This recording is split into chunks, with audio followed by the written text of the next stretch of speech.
Today we'll be talking about energy balance, weight control, and eating disorders. Over the next couple of slides, we're going to look at CDC maps for obesity rates from 2011 to 2019. So if we're looking at 2011, you can see right here all the circled in blue, all the southern states. We had 30% to less than 35% of the population as obese. And you'll notice that there's a lot of yellow and green, so 20 to 25 to 30%, so we didn't have such a high percentage of the population in an obese category. But let's see what happens over the next 8 years. Here's 2012. Still not so terrible. We don't have any of this dark red, greater than 35%, mostly yellow and green, with the southern states orange. 2013, Mississippi, West Virginia, they go up to 35%.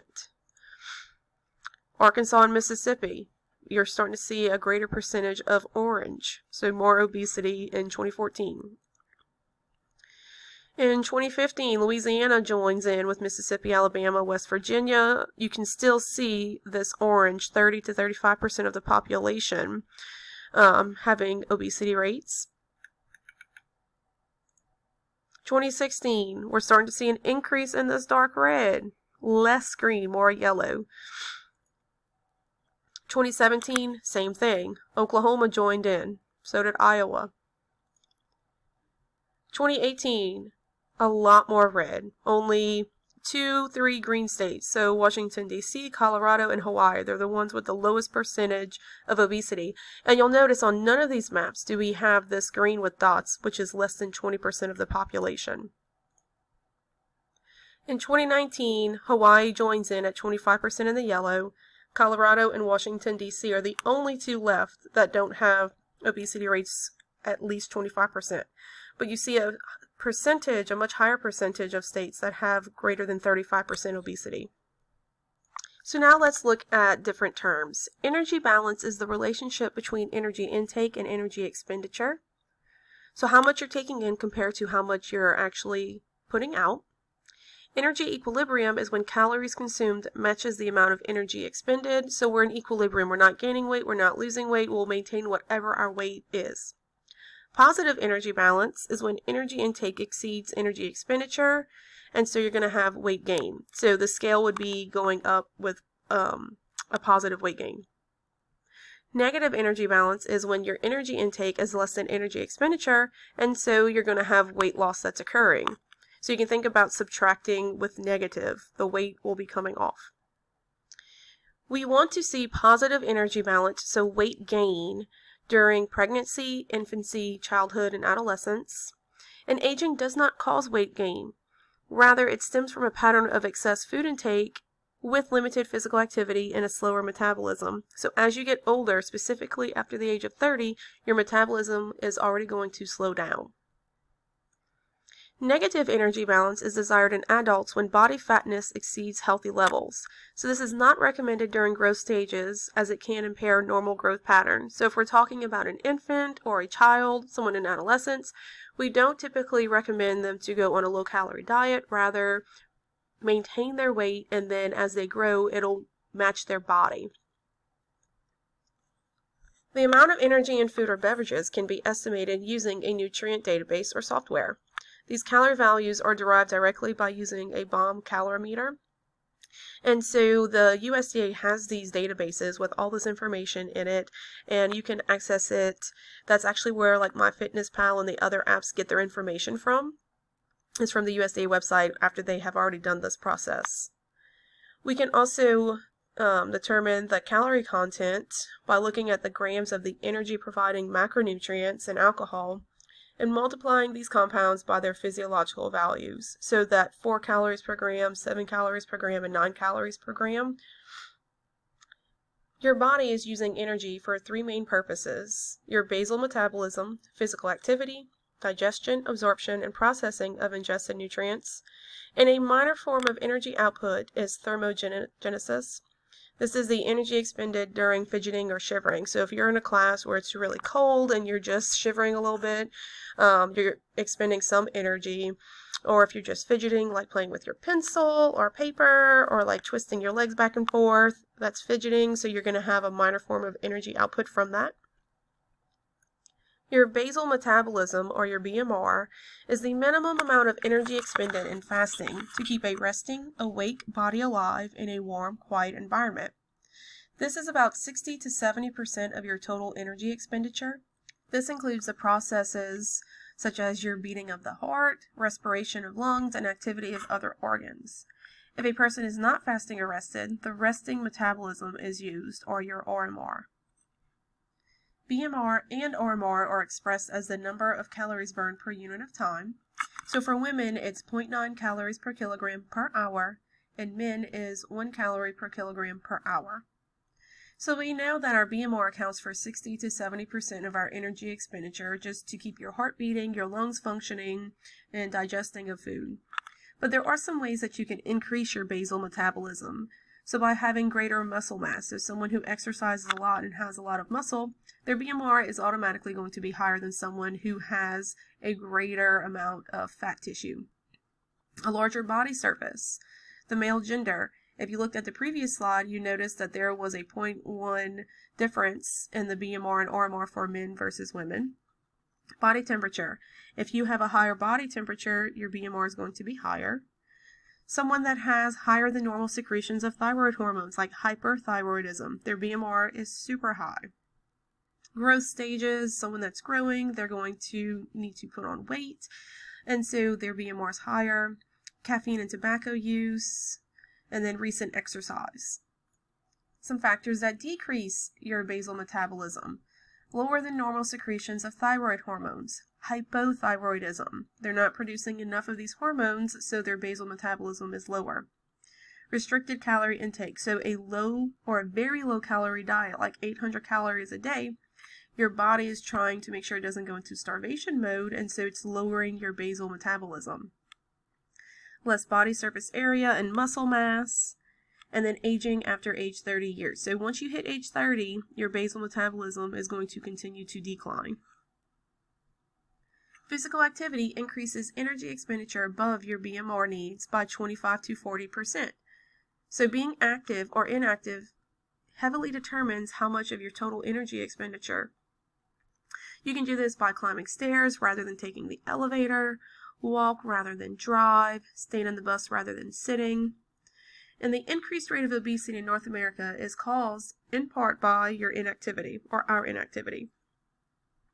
The thermic effect of food is the energy used to digest, absorb, transport, store, and metabolize nutrients. This is accounting for 5 to 10% of energy consumed. This is influenced by the food composition. So the thermic effect of food for protein-rich meals is 20 to 30%. Carbohydrate-rich meals is 5 to 10%, and then fat is 0 to 3%. It is also influenced by the size of the meal. So the larger meals are going to have a higher thermic effect of food. So a large meal that's protein-rich will have an even higher amount for their thermic effect of food. Thermogenesis is the process of heat production. It's a small contribution to total energy expenditure. It's produced when body expends energy from non-voluntary physical activity. This can be triggered by extreme cold, overfeeding, trauma, or starvation. Activities would be fidgeting, shivering, maintaining muscle tone, holding body upright. So just by sitting in your chair and holding your body upright. Brown adipose tissue is a specialized form of fat tissue.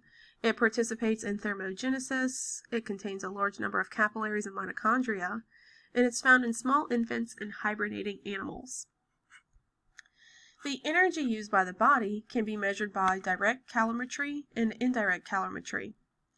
The energy used can be estimated based on height, weight, physical activity, and age. So there are some formulas out there where you take this information and it's directly going to tell you a rough estimate of how many calories or how much energy someone needs every day.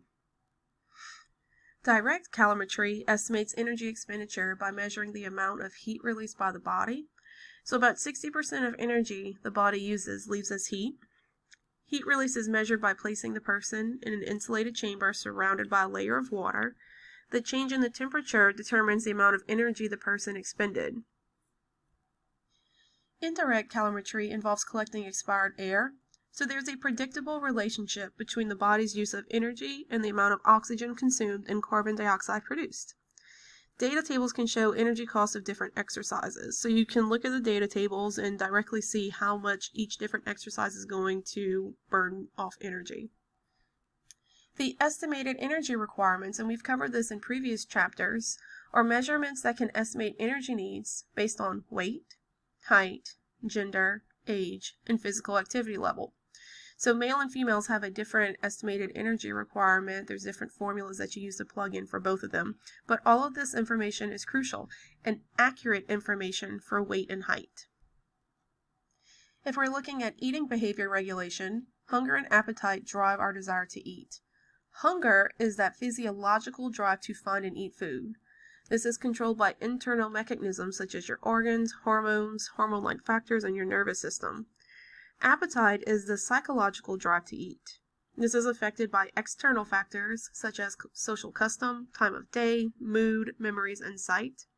So appetite is, you really want to eat cookies, or you really hate a certain food item. So no matter how hungry you are, if you're experiencing hunger, you're still not going to eat that. Or maybe you're so hungry that you'll eat something that you really don't like.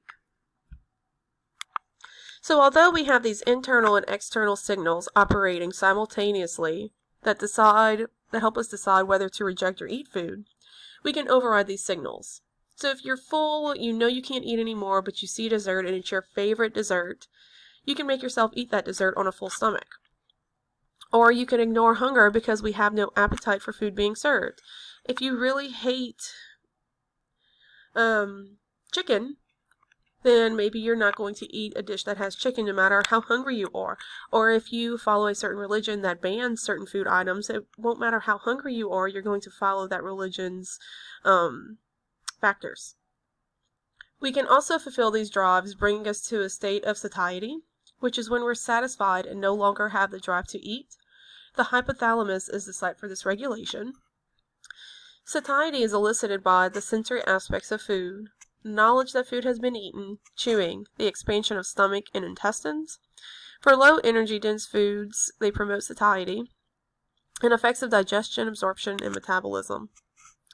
Several hours after eating, concentrations of the macronutrients fall, and the body starts to use these energy from stores. This causes those feelings of satiety to diminish. So if we're estimating body weight and composition, 50 years ago, we were using weight for height tables. It was an estimate of weights associated with health and longevity. So if you're 5'2", it would tell you what your ideal body weight is, plus or minus 10%. But now there's a recent shift from these tables to considering components of body weight in their relative proportions. So it's now recommended to evaluate total body fat, the location of the body fat, and weight-related medical problems. So just because someone's within their ideal body weight, we need to look at their total body fat. Do they have more body fat than they do lean muscle? Where is the location of that body fat as well? If we're looking at body mass index, or BMI, it is the weight for height standard. You'll use this in all doctors' offices, hospitals. Everyone uses BMI. It's very convenient. You can apply it for both men and women. There's no different formula for either one, and you can choose whichever formula you like. If you are wanting to use body weight in kilograms, then you divide that by height squared in meters, or you can use body weight in pounds times 703 divided by height squared in inches. So it really just depends on which one you prefer. If you know the conversions for kilograms to pound, you're going to divide by 2.2 to get kilograms from pounds. And also, do you know how to get to meters from inches?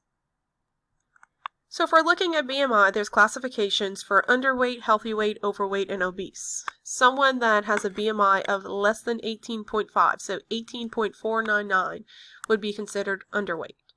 Someone that has a BMI of 18.5 to 24.99, they're considered a healthy weight. Overweight is 25 to 29.99. We can start to see some health risk. It is not necessarily a marker of being overfat. And obese is greater than 30. But the body mass index, or the BMI, it's not appropriate for everyone. It does not apply to children, teens, older adults, and pregnant and lactating women. It also does not apply to athletes because they have a much higher percentage of lean body mass. If we're measuring body fat content, desirable amounts of body fat for men are 8% to 24%. Over 24% is considered obese, and for women, 21% to 35%, with over 35% being considered obese.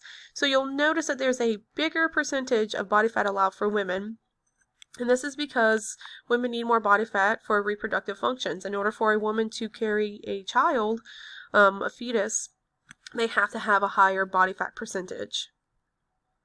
So there are some tools out there that can measure body fat content. The first one is skin fold thickness. Calipers are used to measure the fat layer under skin. So if we look at these pictures, right here, this is skin fold thickness. But it's not reliable. And it's not reliable because people can try to use this and manipulate it if they're not properly trained. Someone that's properly trained in using this, it can be reliable. But if it's just someone that's never used it before and they're trying to measure your body fat percentage, it is not the most reliable tool out there. Bioelectrical impedance is a painless, low-energy electrical current sent through the body. It's a tool that can estimate total body fat in less than 5 minutes, and it's based on the principle that body fat resists the flow of electricity because it is low in water and electrolytes. The degree of resistance to electrical flow is used to estimate body fatness. Greater electrical resistance equals more adipose tissue. So that's these two pictures. There's this one here, which is a stand-up version, and then the handheld versions. The handheld versions are usually what you'll see in gyms. We used this whenever I worked in a medical office. We would do health screenings and they'd print out a little flyer for the person to take home. They now also make scales that do this at home. So you can purchase a scale. Fitbit has one and it'll tell you your body fat percentage through bioelectrical impedance, and it loads to your phone or computer wherever you have the app at. But there are other brands that use this as well with their scales. The most accurate and most used tool for measuring body fat content is the DEXA scan. It measures body fat by releasing small doses of radiation through the body to assess body fat and bone density. And whole body scans can estimate body fat, fat-free soft tissue, and bone minerals. So if you look over here, this is the actual machine, and then this scans the body. And then it'll show up like this to show your bone mass, your lean mass, fat mass, for individuals. For underwater weighing, the person exhales as much air as possible and then holds his or her breath and bends over at the waist. When the person is totally submerged, the underwater weight is recorded. Body volume is calculated by entering this value in weight in air into a formula. So there's a mathematical formula that accounts for the differences in densities. That's what this first picture is showing you right here. The bod pad, or air displacement, is determining body volume by measuring the volume of air displaced when a person sits in a sealed chamber for a few minutes. So this is the air displacement method. If we're assessing body fat distribution, the upper body obesity is related to cardiovascular disease, hypertension, type 2 diabetes. This is seen in males with a high blood testosterone, diets with a high glycemic load, high levels of alcohol intake, and smokers. It can be assessed by measuring the waist, so greater than 40 inches in males and greater than 35 inches in females. The female hormones, estrogen and progesterone, encourage storage of fat in the lower body, so this gives them a smaller abdomen and a larger buttocks and thighs. After menopause, estrogen levels fall, which encourages abdominal fat distribution in women. Some factors that affect body weight and composition. Children with no obese parents have a 10% chance of becoming obese. If a child has one obese parent, then the risk increases to 40%. If both parents are obese, the risk soars to 80%. So there's been some studies done, specifically with identical twins, looking at when they were raised apart. They show similar weight gain patterns, and that genes account for 40 to 70% of weight differences, their body type, metabolic rate, factors that affect hunger and satiety. They may have an inherited thrifty metabolism, which uses energy more frugally and store fat more readily. The set point theory is saying that genetically there's a predetermined body weight or fat content that is closely regulated. It may be the job of the hypothalamus monitoring the amount of body fat and keeping it constant over time. So when energy intake is reduced, thyroid hormone secretions fall, which slow down your metabolism. When weight is lost, the body becomes more efficient at storing fat. This also may help prevent weight gain. So it's saying, if you went on a diet, you lost 20 pounds, your body is going to adapt to store more fat so you can get back to that normal set point weight. And they're saying it also can help prevent weight gain because if you gain weight, your metabolism may speed up to lose those extra 20 pounds that you put on to put you back at your set point weight. So the role of the environment. Body weight similarities among family members may be more from learned behaviors. Couples and friends may behave similarly towards food. And our gene pool has not changed much over the last 50 years, but obesity has drastically increased. Environmental factors define when eating is appropriate, what is preferable to eat, and how much is eaten. So how large are the portions that we're eating? Are we going back for second plates? Are we eating more candy and snack food and junk food? Are we eating breakfast, lunch, and dinner? Are we only eating one meal a day? When exactly are we eating food? Both nature and nurture are involved in body weight and composition. Even with a genetic predisposition for leanness, it is possible to gain excess fat based off of the type of foods that you're eating and how much. And even with a genetic predisposition for obesity, it can be avoided with a healthy diet and regular physical activity. Treatment of overweight and obesity requires long-term lifestyle changes, so healthy, active lifestyles with lifelong dietary modifications should be emphasized. Sound weight loss programs should include control of energy intake, regular physical activity, and control of problem behaviors. Sound weight loss diets encourages slow and steady weight loss rather than rapid weight loss to promote lasting weight. So we're not trying to lose 10 pounds in 1 week. Rather, we're looking at 1 to 2 pounds of fat loss per week. It includes a period of weight maintenance for a few months after 10% of body weight loss. So we're not trying to lose 50% of our body weight in a short period of time. We're going to have some weight maintenance before we cut back some more. We evaluate the need for further dieting before more weight loss begins, which is where that weight maintenance comes in. Supports participation in normal activities, parties, restaurants. You don't have to avoid the things that you enjoy in order to lose weight. And it adapts to the individual habits and tastes. So you don't have to avoid food that you love. You can add seasoning and spices and have the food that you really enjoy. It meets nutrient needs except for energy needs. So we're not going to be consuming 2,000 calories if our body needs 2,000 calories to maintain the weight. We're going to have to cut back on the energy needs, but increase the amount of nutrient-dense foods that we're consuming. It includes common foods with no foods being promoted as magical or special. So we're not going on the potato diet, the egg diet, and eliminating different food groups.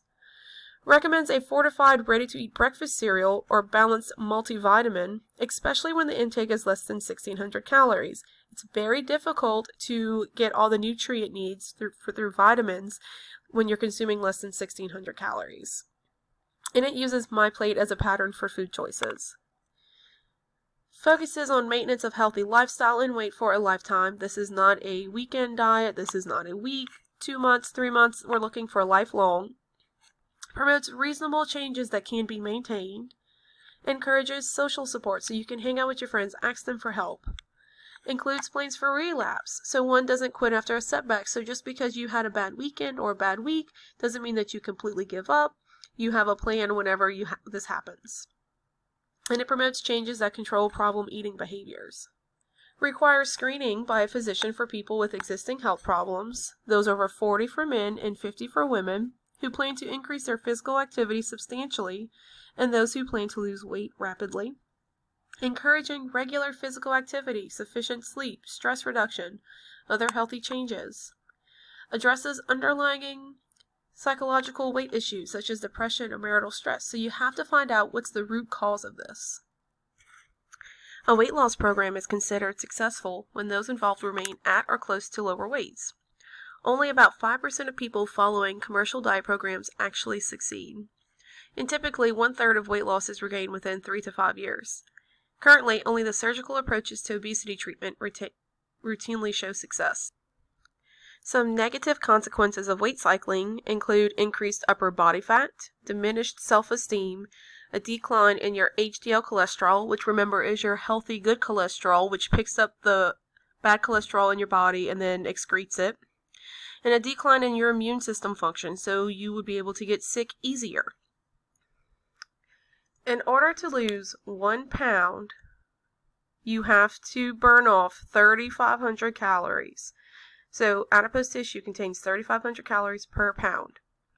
So if we're losing 1 pound per week, energy intake must be decreased by 500 calories a day, or your physical activity increased by 500 calories a day. A successful combination strategy can be used. So you can do any formulation of that. You can do 250 calories a day reduced, and then 250 calories increase in your physical activity. It still equals 500 calories at the end of the day.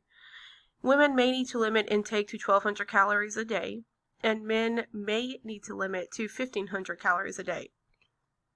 Low energy density approaches are the most successful long term, meaning we're choosing more foods that are nutrient dense, not calorically energy dense.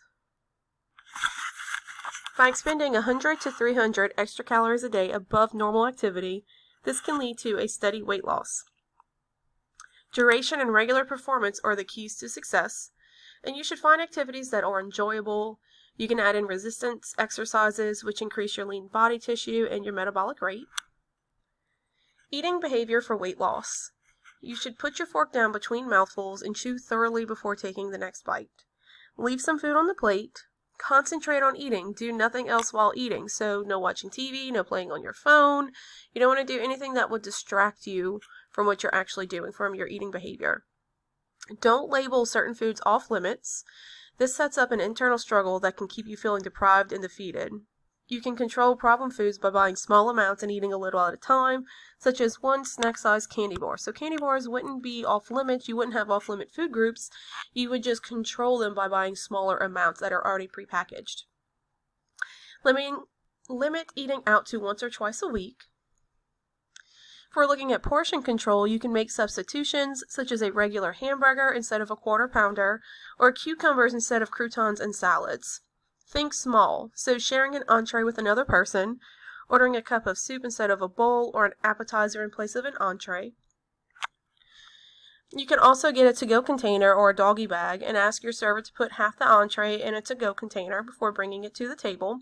Or if they bring it to your table, ask for a to-go container right then and there and put half of your food up. Become aware of portion sizes and use guides. We covered this in Chapter 2, to judge portions, and learn to recognize your feelings of satiety and stop eating. So whenever you actually feel full, stop eating. Don't continue eating until everything on your plate is clean. Plan specific non-food rewards for specific behaviors. Solicit help from family and friends and suggest how they can help you. Encourage family and friends to provide this help in the form of praise and non-food rewards. Use self-monitoring records as a basis for rewards. So if we're going to reward ourselves, instead of saying, hey, I'm going to go eat out here, maybe say, I'm going to go rent a movie, or I'm going to buy me a new outfit. I will buy a new pair of shoes. So whenever you hit your goal, buy something and reward yourself with something that's not food related. Some behaviors for successful maintainers. Eating a low-fat, high-carbohydrate diet. 25% fat intake and 56% carbohydrate intake from fruits, veggies, and grains. Eating breakfast causes the body to burn more fat, and you have a less tendency to overeat due to hunger. If you skip breakfast, by the time you get to lunch, you're going to be really hungry and want more food. Self-monitor, regularly weighing yourself and keeping a food journal. And then get about an hour a day of physical activity. The 10 red flags of non-credible fad diets. Recommendations that promise a quick fix. So in 3 days you'll get this. In 7 days this will be the outcome. Dire warnings of danger from a single product or regimen. You cannot eat carbohydrates. This will cause some dangerous outcome. Claims that sound too good to be true.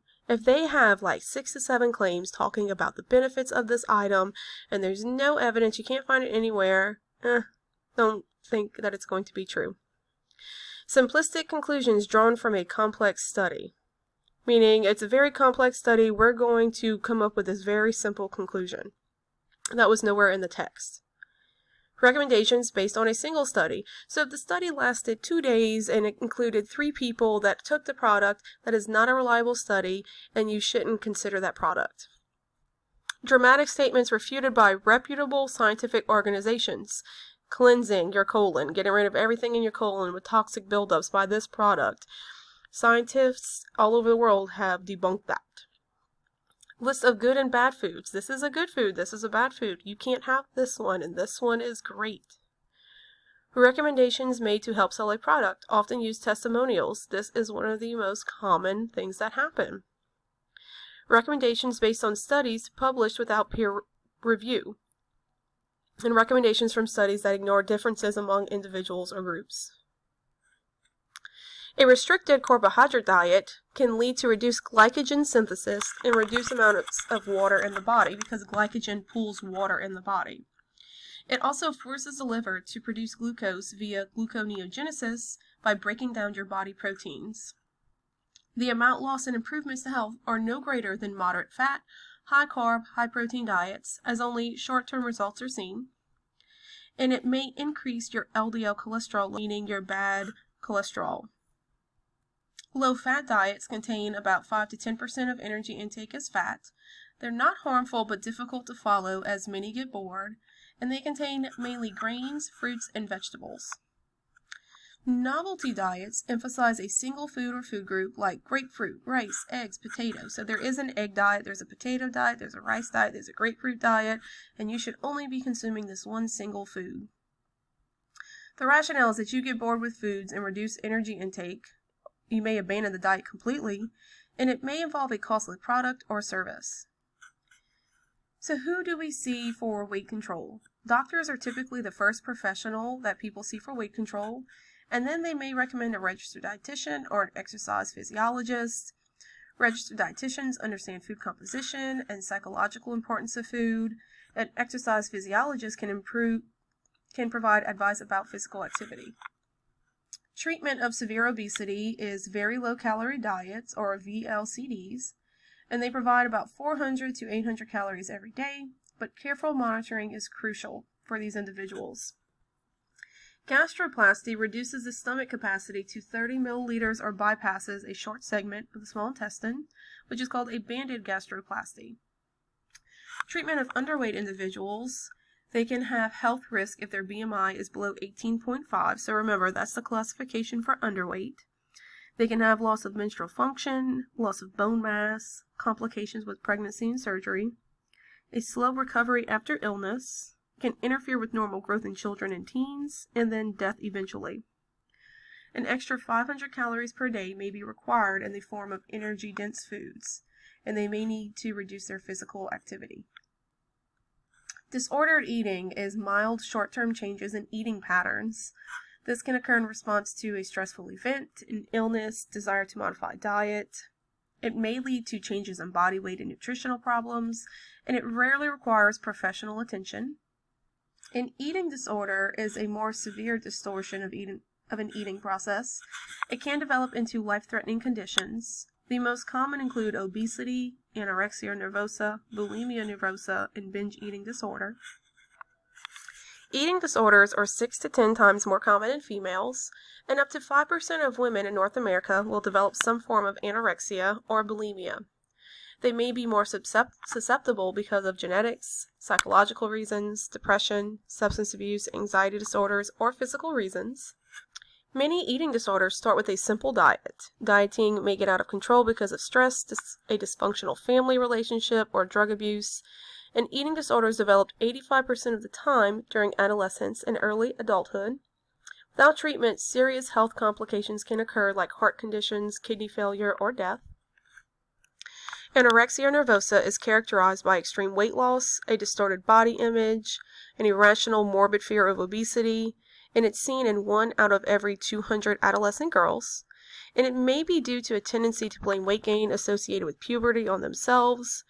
Men account for only about 10% of anorexia cases, and it's typically athletes whose sports require weight classification that are most at risk. So for these individuals, they have very little body weight in general, and they will look in a mirror and see themselves as being much bigger than they actually are, and they have a fear of that.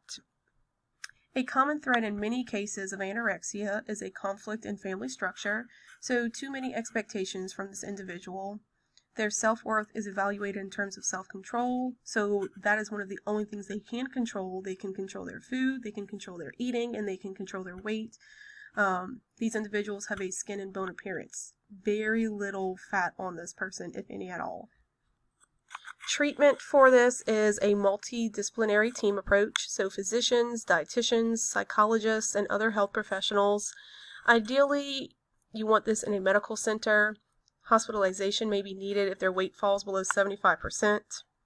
And the recovery time for this is 7 years, so this is not an overnight cure or fix. It takes many, many years to recover from this. Bulimia is binge eating followed by attempts to purge excess energy by vomiting, laxatives, diuretics, enemas, and excessive exercise. So any form of this to get rid of all the excess energy. Typically, these individuals will force themselves to vomit the food back up after they've eaten it, after they've binged a lot of food in one sitting. They turn towards food when faced with problems, and they can recognize their behavior as abnormal, and 50% of these individuals have major depression. Many of these individuals are never diagnosed because their symptoms are not obvious. They are at or slightly above normal weight, so they're not underweight, and they are very frequently female and successful. A third of individuals with anorexia cross over to bulimia, and the crossover from bulimia to anorexia is less likely. Binge eating disorder has the same characteristics as bulimia without purging. So they binge a lot of food in one sitting, but they're not making themselves vomit, they're not taking laxatives or enemas to get rid of all the food. They eat much faster than normal. They eat even when full or not hungry. It makes them feel unpleasantly full after binge eating, and eats alone to hide binge eating from others. So they're not doing this in front of other individuals. They usually do this when they're by themselves. Those with bulimia have elaborate food rules. If the rule is broken, they will proceed to binge. And the binge can also be triggered by hunger from a recent dieting, stress, boredom, loneliness, depression. The food is not enjoyed and may not even be tasted because they're eating it so quickly. After binging and purging, guilt and depression set in. And over time, bulimics experience low self-esteem and they feel hopeless. So this is for bulimia individuals. And gradually they will distance themselves from others and spend more time binging and purging. You'll notice demineralization of the teeth, low potassium levels, swelling of the salivary glands, stomach ulcers and tears in the esophagus, constipation, and then toxic effects from ipecac syrup on the heart, liver, and kidneys. Treatment for binge eating disorder is nutrition therapy to develop regular eating habits, correct misconceptions about food, self-monitoring their food intake, internal sensations of hunger, environmental factors that triggers binges, and thoughts and feelings accompanying binge-purge cycles. Treatment is unsuccessful without professional help typically. Nutrition therapy is the same as with Bulimia Nervosa. The psychological therapy helps with identifying emotional needs and expressing emotion. There are self-help groups that aim to help with recovery, and these are very beneficial. And they may prescribe antidepressants if someone is depressed in this situation.